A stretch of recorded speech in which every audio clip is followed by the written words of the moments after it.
If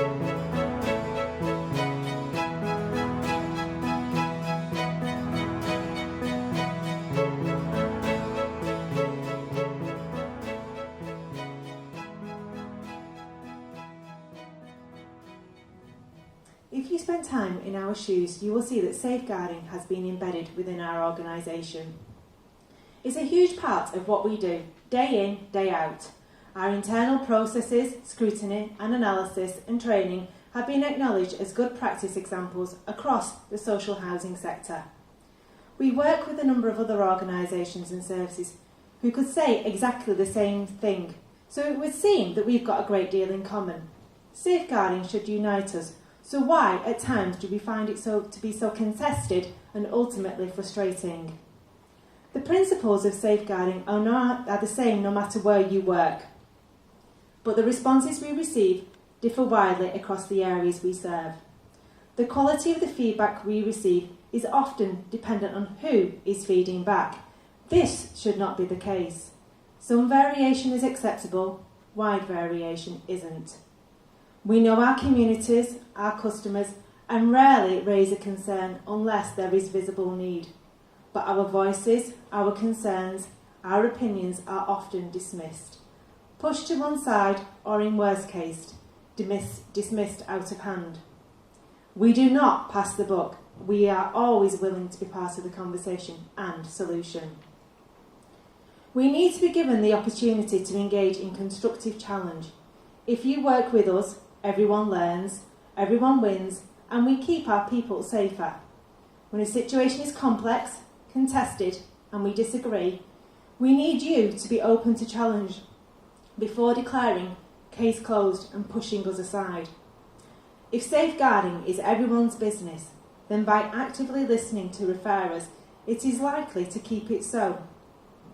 If we have to raise numerous safeguarding concerns for the same person, then surely that must indicate some form of pattern emerging, a pattern which is worth a conversation.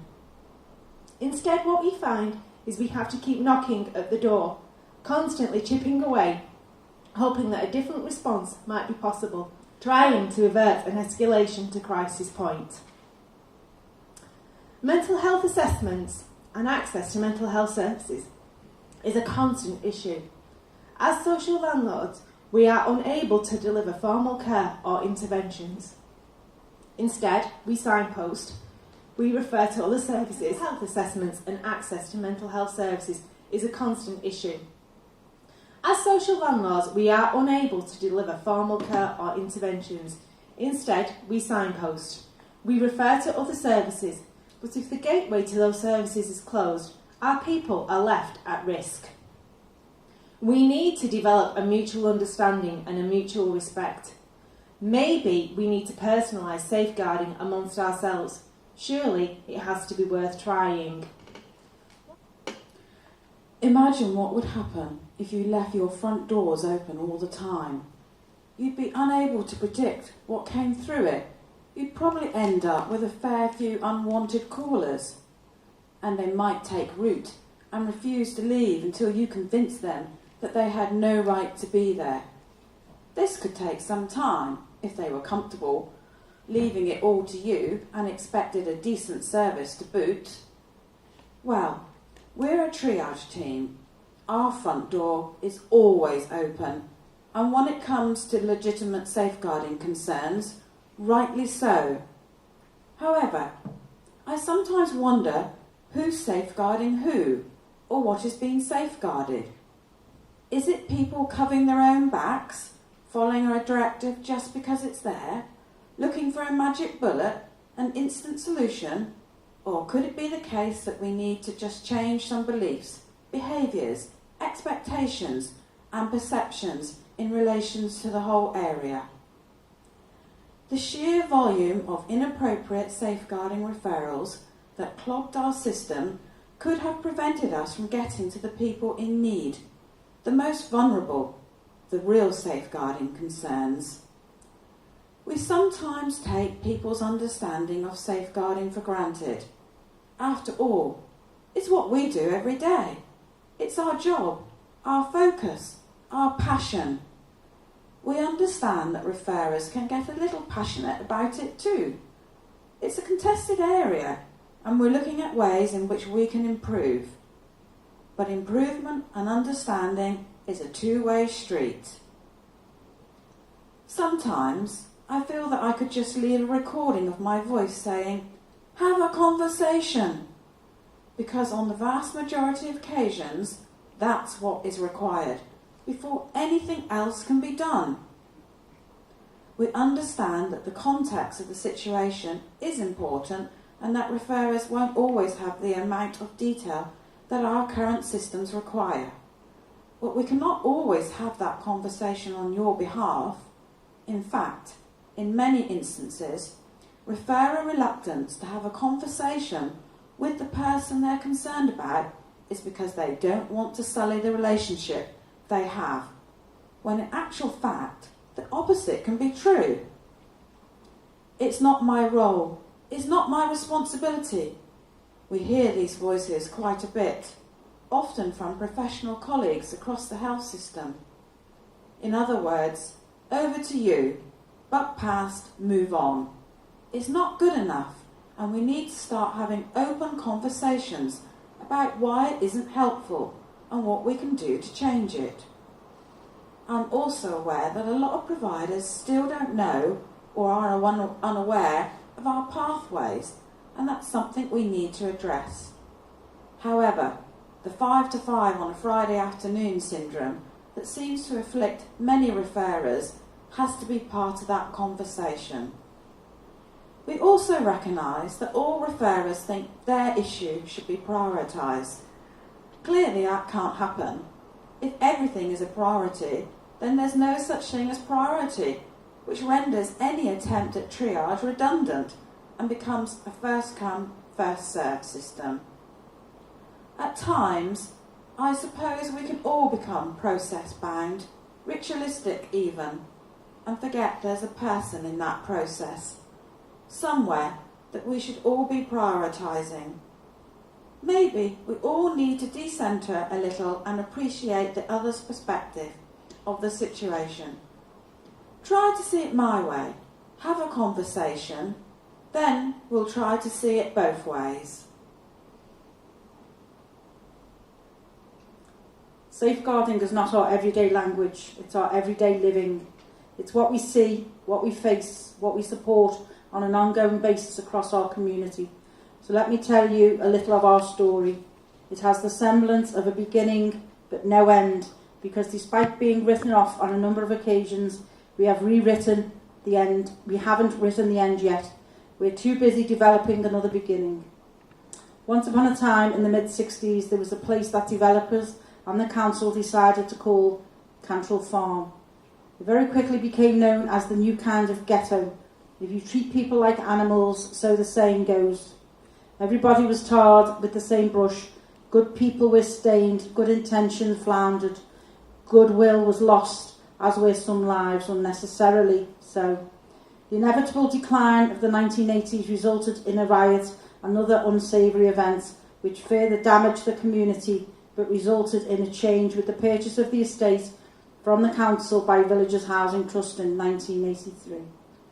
Fast forward to the community-owned Stockbridge Village of today, to the collective energy and talents known as Stockbridge Community Engagement Forum, and the story we have to tell don't hit the headlines as much, but that doesn't stop us telling them. The voices of our community were often hidden behind closed doors. We've now worked together to liberate many, and the benefits have been huge. However, as I mentioned earlier, what we refer to as safeguarding and its resulting issues is what we live and contend with on a daily basis. It's life as we know it, and it's very hard at times. So I have some simple questions for all safeguarding authorities and services. How connected are you to your local communities? How well do you know them? How often do you get out more? From our perspective, it's not often enough. We see ourselves as a fabulous resource and have collaborated with statutory and non-statutory services on so many different community development projects over the years. We fight for the scraps from the table in terms of budgets, but still manage to make a huge impact. Work with us, connect with us. we could do the same with you. One of the P words in safeguarding is prevention, and like charity, prevention should begin at home. It begins in our communities, and that's where some of your efforts need to be directed. It wouldn't take a great amount of resource to give us access to good quality awareness training. Just direct a resource that's currently being wasted. We are part of the so-called front line and are often the first port of call. Our volunteers, resident advisors and community leaders are constantly picked up and would welcome the opportunity to increase their safeguarding knowledge and capabilities. I think the vogue term is resilience. We're not talking about a one-off training event, we're talking about building a safeguarding relationship, a network, so don't be a stranger always, don't be invisible. Community resilience was the driver behind phase 1 of our Stockbridge Stories project, which is on display at this event. The focus on isolation, communication and connection. Phase 2 around drugs and alcohol and their effects is about to go to the printer, and phase 3 will focus on LGBTQ+. And as you will see, we believe that people are capable of telling their own stories. All you need to do is ask the question, then sit back and listen. Let's come together right now and see what is possible. We have front doors too. Come and give one of them a knock sometime.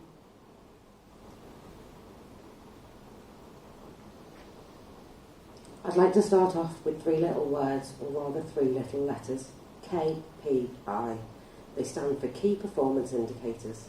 In other words, they are part of what people believe to be important about the art of social work practice. I have another 3 letters that directly conflict with the concept of KPIs, and they are MSP, or Making Safeguarding Personal. This is a constant source of irritation and frustration to many of us, and I'd like to tell you why. There are times when we think that people need safeguarding from the system.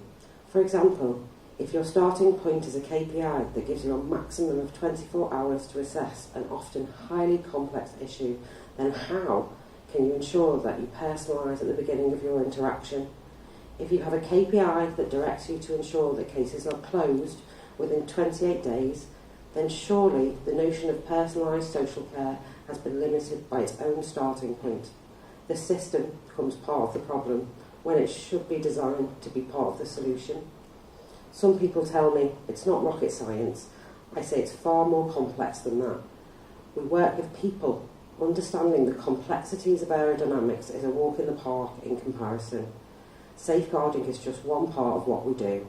Making it personal is how we should be doing it.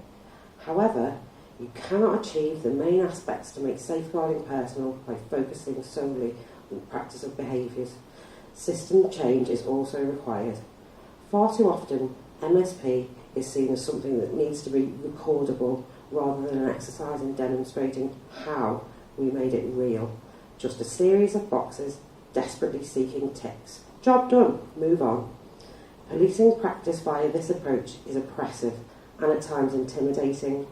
When we talk about prevention in relation to safeguarding, I don't think we have the prevention of good practice in mind. The evidence that safeguarding has been personalised can't be found in a box. It is something that can be seen, felt and experienced, and we need to be encouraged to capture it in meaningful ways.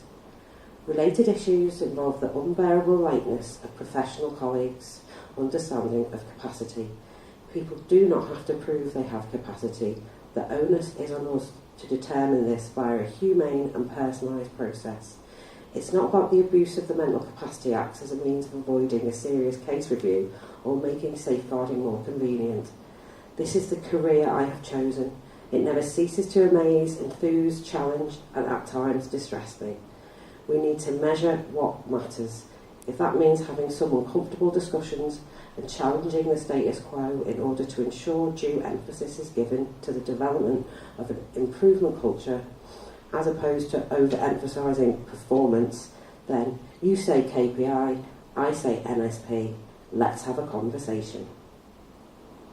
We don't normally give our stuff away, but today we're going to give you the benefits of our experience. Please keep hold of it, don't throw it away, it might come in handy one day. Hoarding is an art, we do it very well. It's part of our way of understanding the world. It is our normal, please don't judge how we choose to live by your standards. The hoarding stuff is only part of what we do. It is not who we are.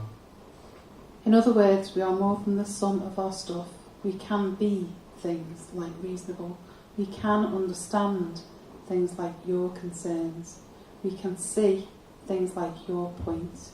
And we can feel things like your pain and frustration. Can you honestly say that you can be, understand, see and feel the same in relation to us?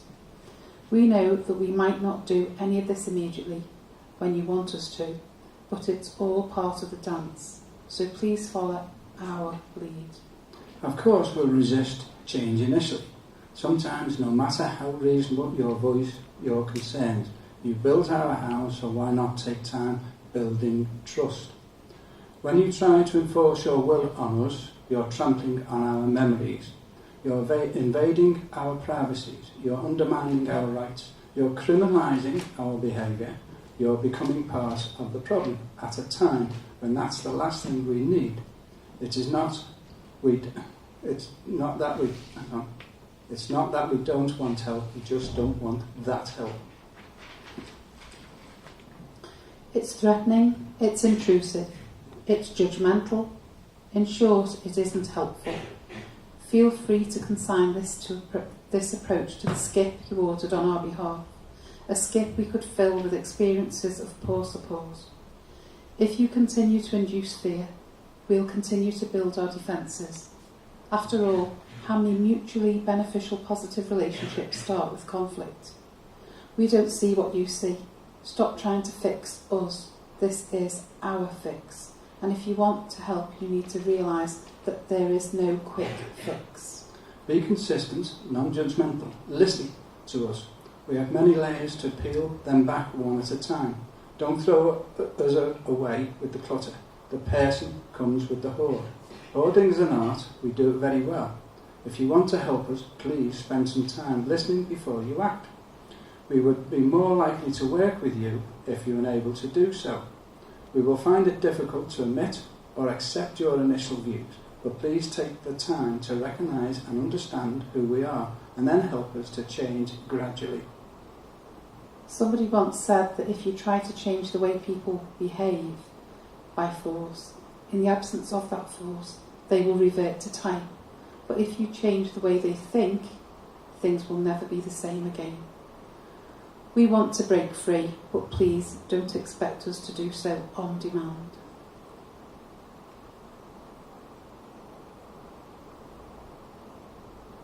I've heard it said that less is more. Less is not more. I work with less. Well, it's actually lessness, homelessness, and believe me, they deserve more but rarely receive it. You see, they don't conform to the norm, and why should this come as a surprise to our systems? There's a clue in the term that defines them, homeless. So when they eventually manage to access mental health services, for example, and the appointment is sent to their last known address, and they don't receive it because they're no longer there, and they don't turn up for the appointment, nor to the follow-up appointment sent in similar vein, that means a trip to the 2 strikes and you're out resort. Less does not mean more. In fact, forget more. Sufficient would be a good start. I've been working with a homeless man whose memory isn't the best. I first became aware of him in February this year, after developing our relationship through numerous chats and interactions in a variety of locations. It quickly became apparent that his issues and subsequent needs were at odds with the service he was actually receiving, something that was largely determined by the following sequence of events. So picture this. A man with a formally diagnosed alcohol and music disorder, which results in extremely poor memory, leaves the latest hostel, where he's clearly been exploited by fellow residents, to go for a walk. He would then forget the name of the place and how to get back there, and end up wandering in the streets, befriended by people with a nose for the vulnerable, be forced into the sleeping rough, get picked up by the police, referred back into the system before being reallocated further hostel accommodation. He would then leave that hostel, go for a walk, forget the name of the place, and I think you get the picture. Forget about the much-needed hospital appointment for the bronchoscopy that was missed because of somebody thinking that safeguarding was somebody else's business. Somebody was actually on holiday at the time. and ignore the fact that when the umpteenth safeguarding concern was raised, it was refused by one service but accepted by another a few miles away, and what this might imply about our threshold or criteria. So try not to cringe at the fact that we've all just simply failed this person who are already starting from a position of less. This is not and never was a social housing issue. This is a consequence of us doing the same thing over and over again and expecting a different result, also known as Einstein's definition of insanity. The good news is that this gentleman in question was recently settled in a facility that's in keeping with his needs and is doing really well. However, the almost dysfunctional route he had to travel in order to get to his place of safety and what it took to facilitate this for him is totally unacceptable. We have to understand the chaotic nature of people who are lost to the system.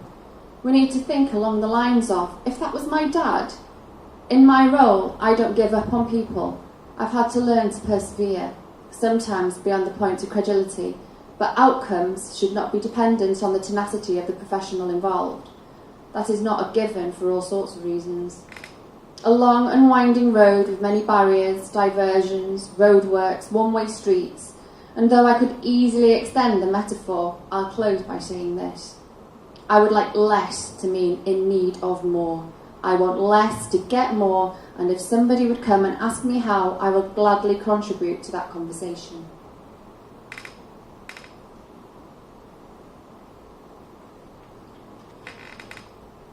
I am woman, tomorrow's woman, but like a lot of my sisters, I am far too readily treated as yesterday's news. Down on the floor, drop the torch, get down on the floor now! Jesus, I'm desperately seeking compassion and then send a SWAT team to safeguard me. I was bloody exhausted by the system, frightened about what I might do to myself. In short, I was desperate, and to cap it all, it was dark outside in the street, hence the torch. I was also outside in the street, dismissed by gathering onlookers, that mad one whose brother died. Ironic that they thought they knew me. At that point, I had no idea who I was or what to do. It amounted to little more than a spectator sport. The crowd certainly got their money's worth, but the mad one was embarrassed, humiliated, and as far away from safe as she could possibly feel. They called me mad. They made me angry. I lose my temper. They called me mad.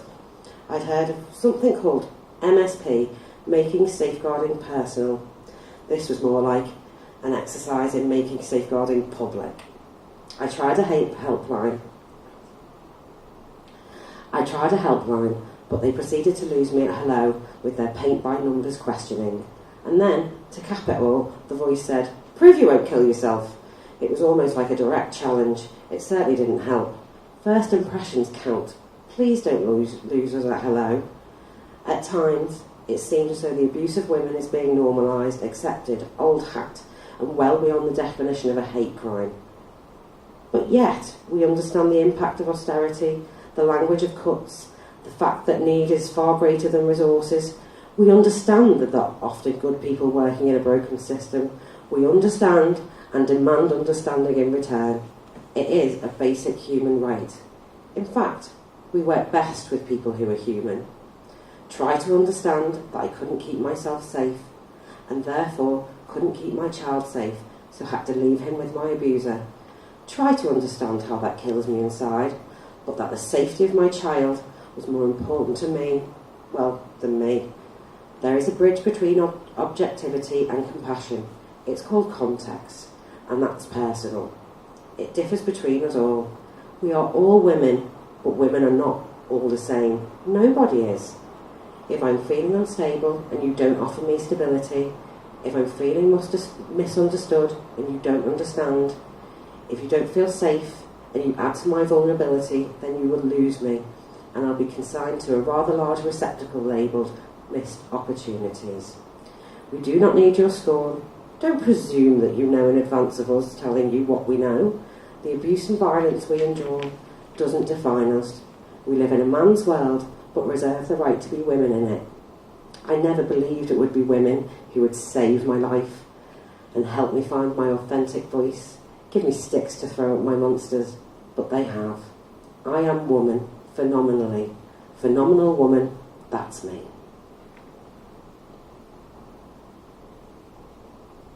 Outstanding. I've been there before, experienced adult safeguarding in a different area of Merseyside. And other than the fact that it was pretty negative, it wasn't pretty at all. Having moved to another area and experienced another issue, I feared the worst. So much so that when I was first told that they were coming to see me after the incident, I thought, oh God, here we go again. It's going to be one of those apologies that ends with, we'll all learn from our mistakes, blah-de-blah. How wrong I was. The social worker and the manager of the care organisation acted immediately to identify protection priorities and had codes and keys replaced in a jiffy. Had a new key safe fitted, something I hadn't considered to be a personal risk factor, but it was. They then asked me what I would like to see happen. How refreshing, I thought. Actually, it wasn't all plain sailing for them following this opening, because I didn't really know what I wanted at this point. But that wasn't the point. I was asked for my view at the beginning. That's what you call a promising start. They dealt with Merseyside police and, just as importantly, interviewed me together, so I only had to go through the situation once. A huge relief. There is nothing more anxiety-provoking, dispiriting, or frustrating than having to repeat the same story across multiple agencies. It's as if the system isn't listening to me, nor to each other. They introduced themselves. They were very clear about everyone's roles and what the likely process would be. They told me what they were doing, and then they told me when it was done. A perfect 10. I've kept a journal on a regular basis since I was 18, so I had all of the times, dates, occurrences, etc. And not only was my information useful, it was greatly appreciated by the social worker who had taken charge of the inquiry. I was prepared to leave it to her and the care people because they'd spent time listening to me, gaining my trust, and, as a consequence of that, it was nice for me to return to a trust in expertise, something that had been rocked by the experience of being exploited by someone I trusted, someone who was supposed to care for me. They repaid that trust by keeping me fully informed at every stage of the inquiry. They asked about my feelings, reactions, opinions on a regular basis, rather than presume the feelings remained static. This was far from the reality of my situation, because the incident had opened up all manner of memories that I thought I'd left in deep storage, something I hadn't anticipated. They asked if I needed anything beyond, but often related to, the actual incident and its resolution, and I can't find fault with the service I received. They were prepared to go above and beyond, and did so. I'm quite a generous person. To be honest, people might listen to what I do and consider me to be a soft touch. I prefer to think of it as a basic demonstration of my humanity, my care for people. But because of the personalised approach taken by the social worker and others, I actually learned some new tricks. For example, my personal safety behaviours have increased. I now look at the bigger picture in relation to my well-being and safety. I realised that I wasn't as streetwise as I thought I was, but that it's okay not to be so. I now think in terms of, what can I do? That's a form of prevention in itself, isn't it? I realise that we can't always safeguard-proof society, but with decent information, more awareness, we can make a huge difference in day-to-day life. Yes, I've changed, but not fundamentally. Not in terms of helping others when I can. And throughout this entire episode, I was never made to feel as though I needed to make drastic changes. I was shocked when I thought, hold on, I'm a victim, but was encouraged to realise that it's okay to feel the symptoms of that victimisation and use them as a motivation to move to a better place. I got all that I needed, despite the fact that I didn't always know what I needed. It would be nice to think that other people do too, as a matter of course.